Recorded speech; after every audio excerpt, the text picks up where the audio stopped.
नमस्ते दोस्तों, आज हम आपके लिए बहुत ही शानदार कहानी लेकर आए हैं जिसका नाम है धनतेरस की पौराणिक कथा।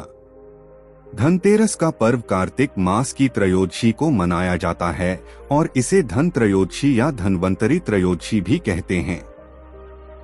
इस दिन का विशेष महत्व है क्योंकि इसे धन और आरोग्य का पर्व माना जाता है। एक समय की बात है, एक राजा थे जिनका नाम था हेम। उनके यहाँ एक सुंदर पुत्र का जन्म हुआ, लेकिन ज्योतिषियों ने राजा हेम को बताया कि उनके पुत्र का विवाह के चौथे दिन ही मृत्यु योग है।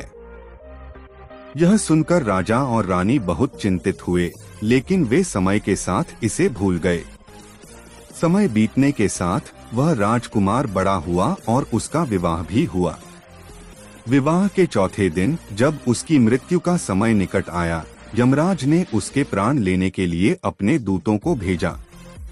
राजकुमार की पत्नी को इस भविष्यवाणी का पता था, इसलिए उसने अपने पति को जागते रहने के लिए कहा। रात में वह राजकुमार को जागते रखने के लिए दीपक जलाकर उसके पास रखी और सोने चांदी के बर्तन सजाए। उसने ढेर सारे आभूषण और रोशनी वाले दियों को सजाकर घर को चारों ओर से जगमग कर दिया। उसने राजकुमार को विभिन्न कहानियां सुनाई ताकि वह सो न सके। इसके साथ ही उसने एक गीत गाना शुरू कर दिया और अपने पति की सुरक्षा के लिए भगवान से प्रार्थना की। यमराज जब राजकुमार के प्राण लेने आए तो उन्होंने उस रोशनी और सोने चांदी के दियों से जगमगाते घर को देखा। यह देखकर यमराज दंग रह गए और घर के द्वार पर ही रुक गए।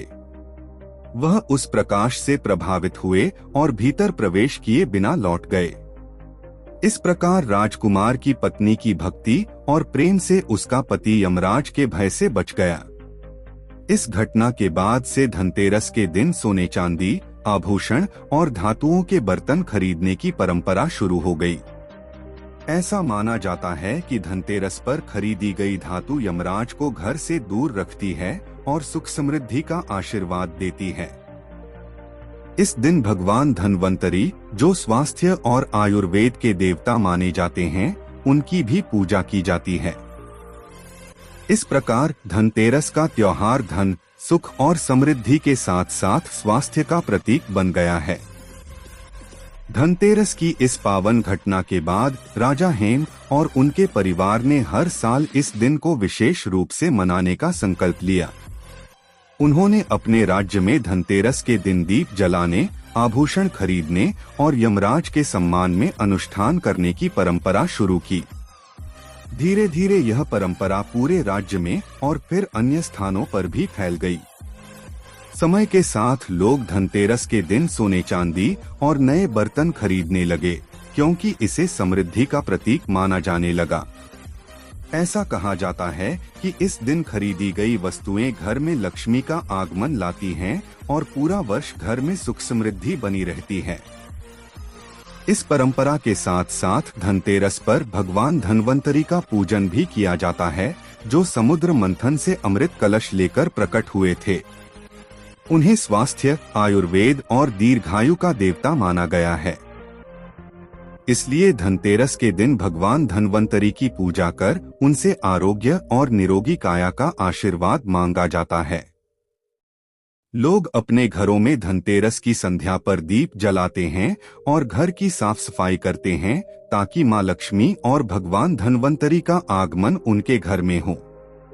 इस दिन लक्ष्मी पूजन का भी विशेष महत्व है और लोग दीपावली के अगले दिन तक लगातार अपने घरों को दीपों से सजाए रखते हैं। इस प्रकार धनतेरस का पर्व केवल धन की प्राप्ति के लिए ही नहीं, बल्कि आरोग्य, समृद्धि और सुख शांति का प्रतीक बन गया है। दोस्तों, आपको हमारा वीडियो कैसा लगा कमेंट करके जरूर बताएं। अगर आपको हमारा वीडियो पसंद आया हो तो वीडियो को लाइक करें और हमारे चैनल को सब्सक्राइब करें। धन्यवाद।